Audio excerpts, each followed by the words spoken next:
కల్కి 2898 ఏడి ఈ మూవీ అయితే 15 డేస్కి అయితే 1000 crore గ్రోస్ అనేది టచ్ చేసింది అని చెప్పుకోవచ్చు ఫ్రెండ్స్. ఇంకా ట్రిపుల్ ఆర్ మూవీ అయితే 14 డేస్కి అయితే 1000 crore గ్రోస్ అంటే టచ్ చేసింది అని చెప్పుకోవచ్చు ఫ్రెండ్స్. ఈ రెండు మూవీస్లో ఏ మూవీ తోపో చూద్దాం ఫ్రెండ్స్. ఏ మూవీ తొందరగా కలెక్ట్ చేసినా చూద్దాం ఫ్రెండ్స్. ఏ మూవీలో ఎక్కువ యాక్టర్స్ ఉన్నారు, ఏ మూవీకి ఎక్కువ క్రేజ్ ఉండదని చూద్దాం ఫ్రెండ్స్. దానికన్నా ముందు మన ఛానల్ని సబ్స్క్రైబ్ చేసుకోండి ఫ్రెండ్స్. ఇంకా కొత్తగా వచ్చుంటే లైక్ చేయండి ఫ్రెండ్స్. మీకు ఇలా ఎంకరేజ్మెంట్ నుంచి వీడియోస్ అయితే నేను చేస్తుంటా, ప్లీజ్ భయ్యా లైక్ సబ్స్క్రైబ్ చేసుకోండి. మనమైతే ఇప్పుడు టాపిక్లో అయితే వెళ్ళిపోదాం.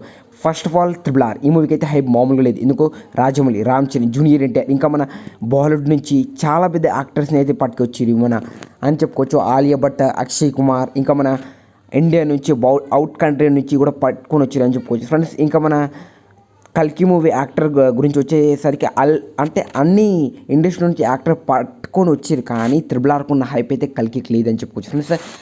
ఇక్కడ వన్ అండ్ ఓన్లీ ప్రభాస్ అన్న తన వల్లనే క్రేజ్ అనేది ఉందని చెప్పుకోవచ్చు ఫ్రెండ్స్. ఇక్కడైతే వన్ ప్లేస్ అనేది కల్కి మూవీకి యాక్టర్స్లో ఎందుకు తెలుసా, వాళ్ళు ఉన్నా కానీ క్రేజ్ అనేది ప్రభాస్ అన్న వల్లనే వచ్చింది, వాళ్ళ వల్ల అయితే రాలేదు అని చెప్పుకోవచ్చు ఫ్రెండ్స్.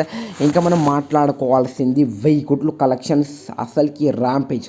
కల్కికి అన్ఎక్స్పెక్టెడ్ 1000 కోట్లు. మనమైతే సలార్ 1000 కోట్లు గ్రాస్ కలెక్ట్ చేసిన అనుకున్నాం, కానీ కల్కి కలెక్ట్ చేసిన ఫ్రెండ్స్ అది అన్ఎక్స్పెక్టెడ్. ఆ మూవీకి అయితే హైప్ లేదని చెప్పుకోవచ్చు. త్రిబుల్ ఆర్కి అయితే మామూలు లేదు. రాజమౌళి గారు అయితే డబ్బు మామూలు కొట్టలేదని చెప్పుకోవచ్చు.